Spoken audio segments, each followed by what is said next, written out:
আজকে এখানে আসার উদ্দেশ্য হচ্ছে আমাদের এনআইএর যে সিস্টেম বাংলাদেশ গভর্নমেন্ট বর্তমান ডক্টর মোহাম্মদ ইউনূস সাহেব যেটা করছে আমরা তার বিপক্ষে না, আমরা তার পক্ষে। কিন্তু এখানে যে ট্যাক্সের বিষয়টা করছে যেটা 57% আমাদের জন্য সেটা বৈষম্য করে রাখছে।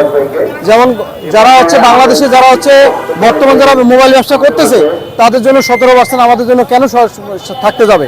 আমরা চাই আমরা বৈধ হবে, আমরা লাইসেন্স আমাদেরকেও দিক, আমরা এলসি লাইসেন্স দেওয়ার মাধ্যমে আমরাও গভর্নমেন্টকে সহযোগিতা অনুযায়ী সামনে দেশকে আগানোর জন্য আমাদের সামনে পথকে যেন আগাইতে পারি, আমাদের ব্যবসা আমরা যে পরিচালনা করতে পারি, আমরা সেই অনুযায়ী আমরা এই পদে আজকে দাঁড়াইছি।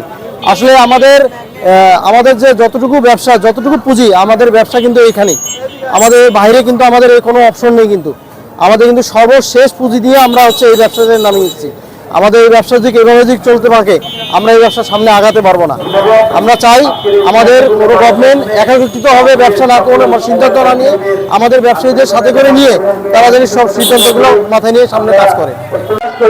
নতুন করে ভাবার সময় এসেছে। আমরা নতুন বাংলাদেশের স্বপ্ন দেখেছি। নতুন বাংলাদেশের স্বপ্ন দেখে হাজারো তরুণ, হাজারো ছাত্র জনতা রাজপথে রক্ত দিয়েছে। আমরা নতুন বাংলাদেশে কোনো বৈষম্য চাই না, আমরা চাই একটি বৈষম্যবিহীন সমাজ ব্যবস্থা গড়ে উঠুক। এরপরে বলতে চাই যে EIR সিস্টেম, যে যার মাধ্যমে আপনি একটি সিমের মাধ্যমে একটি ফোন ব্যবহার করতে পারবেন। কিন্তু আপনারা জানেন যারা এক্সচেঞ্জ বিজনেসের সাথে জড়িত তারা একসঙ্গে 100 অধিক ফোন তাদের স্টকে রেখে দেয়। তাহলে আমরা কিভাবে আমাদের ব্যবসা পরিচালনা করব? আমরা বিশ্বাস করি আমরা সরকারের বিরুদ্ধে নই, আমরা প্রশাসনের বিরুদ্ধে নই, আমরা সরকারের প্রত্যেকটি ভালো কাজেরকে সাধুবাদ জানাই, এনআইআর সিস্টেমের বিরুদ্ধেও নই। তবে যে এনআইআর সিস্টেমটা করা হয়েছে সেটির আমরা সংশোধন চাই। আমরা স্পষ্টভাবে বলতে চাই যদি এনআইআর সিস্টেমের সংশোধন এবং ভ্যাট কমানো না হয় তাহলে আজকে আমরা হয়তো মানববন্ধন করছি, এরপর অসহযোগ আন্দোলনের কাজ দেব ইনশাআল্লাহ।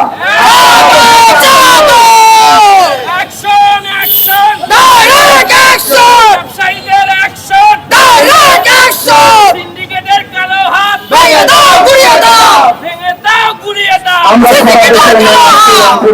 প্রেস ক্লাব চত্বরে এই মানববন্ধনের আয়োজন করেছি।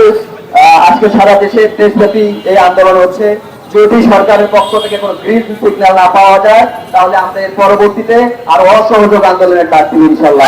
আমাদের সরকার কর্তৃক 57% চাপিয়ে দেওয়া হচ্ছে এবং বিপক্ষে আপনারা জানবেন যে অনেক কোম্পানি 9টি কোম্পানি মাত্র 5% আমরা এটার বিপরীতে 57% ভ্যাট দিতে হচ্ছে। এই ভ্যাট আমরা নিজেদের সাধারণ কাস্টমারের উপর 57% ভ্যাট চাপিয়ে দেওয়া হচ্ছে। এটার বিপক্ষে বাংলাদেশ মোবাইল কমিউনিটি প্রোগ্রামে আমরা সবাই একত্রিত হয়েছি। আমরা চাই এই 57% ভ্যাট কমিয়ে ভ্যাটের মাত্রাটা কমিয়ে দেওয়া হোক। আমরা কখনোই সরকারের বিপক্ষে ছিলাম না, আমরা চাই 57% ভ্যাটটা কমিয়ে দিয়ে ভ্যাটের মাত্রা আছে। এই জন্য আজকের এই প্রোগ্রাম।